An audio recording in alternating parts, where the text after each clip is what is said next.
This time, it's high noon. Young people and teenagers are out on the streets, stopping cars, apparently making sales right under our nose. YBI, all them boys, you know, Ecourse wasn't even known. Ecourse River Woods, downriver area wasn't even known yet, okay?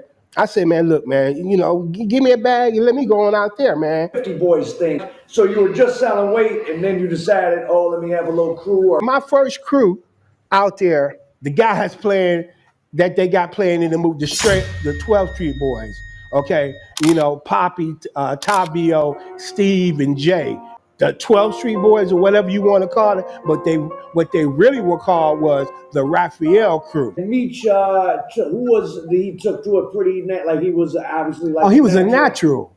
It got so overwhelming for him, that's when he brought Terry and Derek in.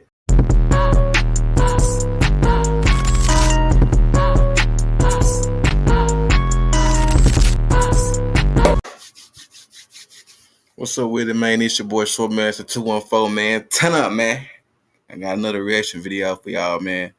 It's with this man named Al Prophet. He did a documentary on Big Meech from BMF, and this documentary is covering some of the facts about the show that 50 Cent got out, the BMF series. So let's get into it. Let's see what he's talking about.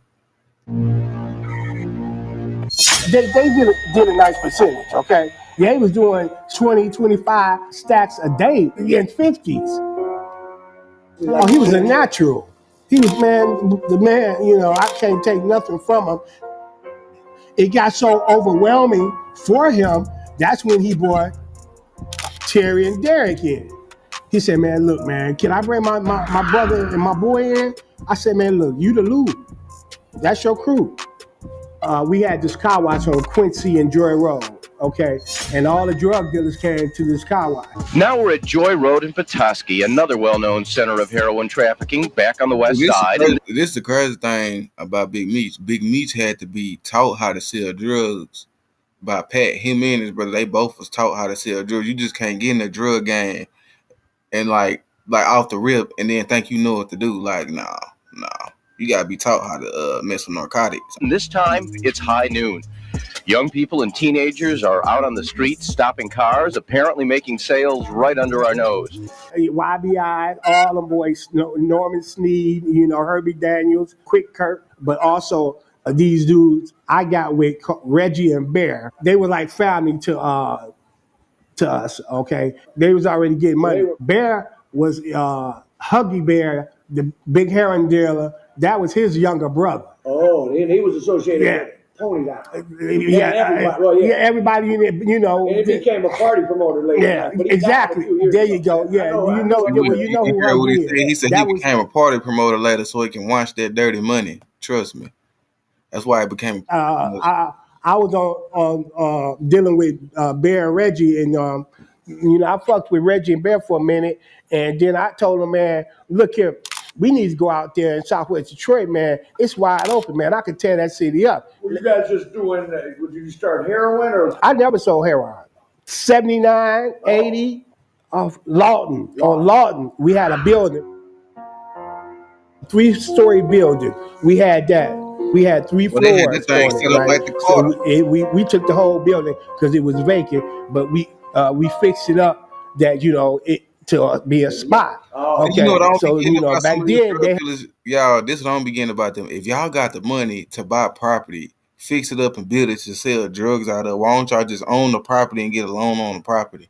Like, why wasn't they thinking like that back then? And they had the money. If you really think about most of the drug back in the days, they had the money to buy the community. They just didn't do it because they was being stupid. They had spots that, you know, you was locked in the spots and all you did was, you know, push the money through the hole and bam, and then you got your product and you left, you know. Yeah, always exactly. You know, we built it so it wouldn't be kicked in. You know, once you was in there for your shift. Okay, so me and Reggie started off like that. I got to the point, man. It is beneath me, man. I'm in this abandoned, you know, rats running off freely, and you know, I'm doing this, sticking this through the hole and all this. And I said, look, man, we got a spot out there. I got a spot out there in South Detroit, Ecourse. And they was like, what is Ecourse? You know, Ecorse wasn't even known. Ecorse River Woods, downriver area wasn't even known yet.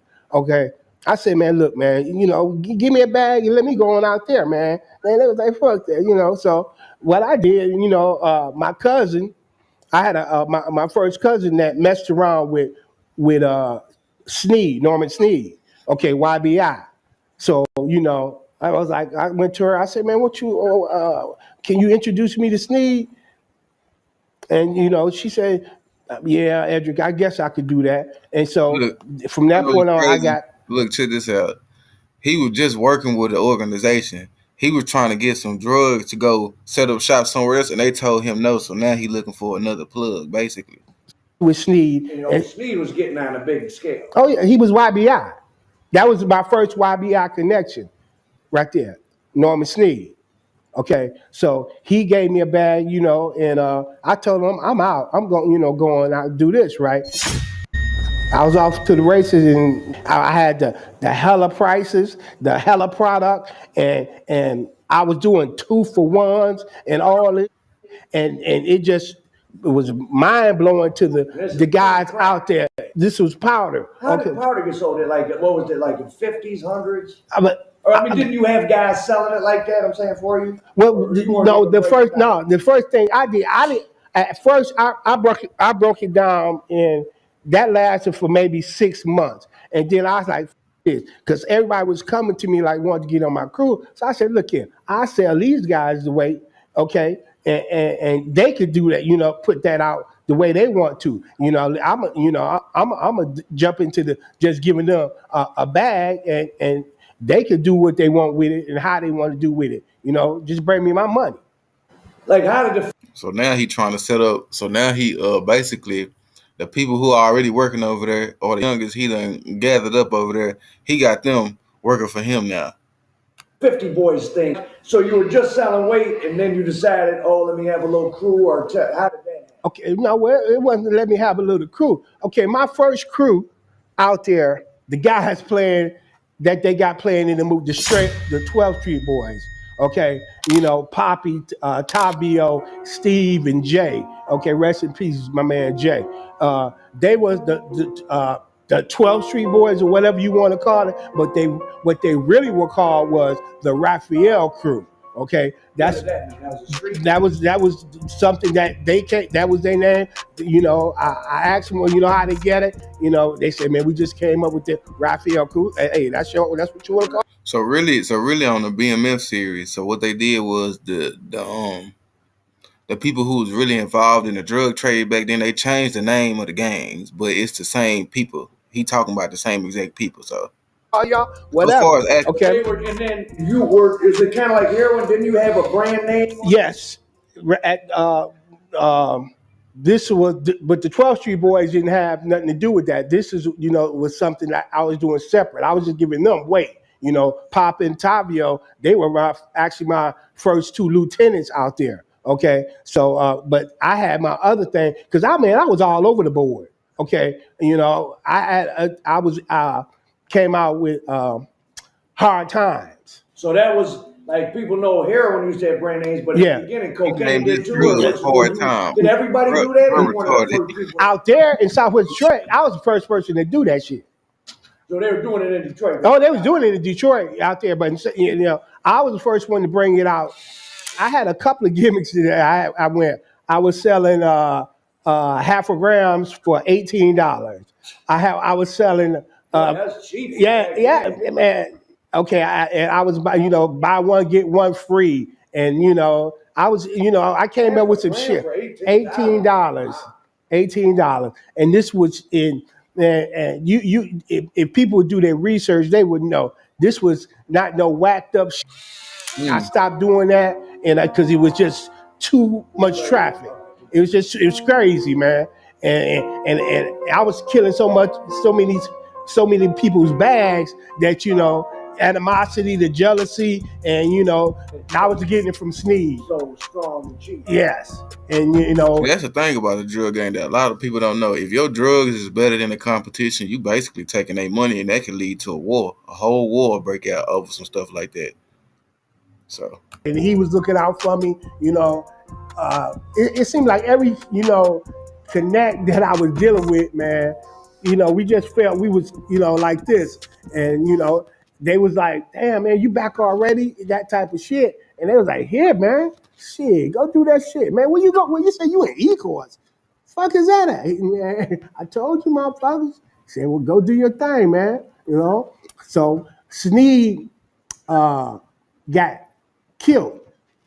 I don't know nothing about that because, like I said, I wasn't a YBI. I just got my work from them. But then I hooked up with Herbie Daniels and Raymond Peoples. Okay, so I was getting my bag from, you know, because they knew I was with Sneed. That's how I got in, you know. People was so fixated and just now like so fixated on the 50 boys, man, but I was making mad money before the 50 boys. Okay, but you know, when that gimmick, that 50 boy came on, because I was a thinker, man, in that shit. You know, because I didn't want to do this for life for one thing. Okay, so you know, I wanted to get in. You were making a lot of money. Oh yeah, I was stacking my money. I wanted to get in and then you know do whatever I had to do. So you're selling weight. What made you say? I ain't gonna lie, back then, if I was in the drug game, I would have been saving all my money and buying property. I would have bought the whole neighborhood for real, for real. Let me start making these $50 rocks. I was thinking about doing it, and I just didn't have a crew at the time to do it. And to do something like that, the people that, you know, that was getting weight from me, you know, they wasn't going for it. Okay, so I had to get somebody, you know, young and start them off. So, you know, to introduce them to the game, that was a good idea for somebody like that, for me to do that, for them to get in the street and do that. Okay, so. And Meech, he took to it pretty, like he was obviously like. Oh, he was a natural. He was, man, the man, you know, I can't take nothing from him. Like, it got so overwhelming for him, that's when he brought Terry and Derek in. He said, man, look, man, can I bring my brother and my boy in? I said, man, look, you the Lou. That's your crew. If you want to do that, bring him in, man. Let me meet him and, you know, we'll go from there. What was your impression of like the difference between the personalities of Terry and Meech, and how did they interact? Meech was extravagant. You know, he was flamboyant. He wanted, you know, oh, you seen it in him early. You seen it in him early. D Meeks said. What's his name in the show? B Mickey. B Mickey. And let me put this out here because I don't want some people to take something that was said out of context. When I said that Terry was slow, he was slower to, you know, to catch on to the street life. Okay, because out of the three, he was the only one going to school. The other two, he was slow to fully participate in the street, in the street, and get that straight knowledge. Yeah. I wasn't saying that he was slow, you know. And I said that I worked to slowly work into the street. Yeah, I had to push that street into him more than the other two. You know, so I worked with him more because, you know, the street was already in D. So that mean how it was on the show was how it really was for real, for real. So they mean Big Meech was always the one who had the plugs, the muscle, and all that, and Terry was basically like the brains.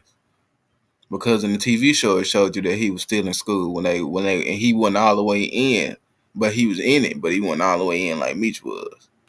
He Meech still a rookie. And Meech. Terry, he was like, you had to tell him and mold him into how shit happens in the street. Because he was, you know, he was into the books. He was going to school. Dropped out after that money got, you know. But with me spending more time with him, he became a thinker as well. Once he got it was on and popping with him as well. Okay? How, like, what percentage of your business did the 50 boys become? They did a nice percentage, okay? They was doing 20, 25 stacks a day in 50s. I paid them in two different ways, okay? If I gave them a $5,000 bag, okay, I'm talking about each of them, okay, bring me back $3,500.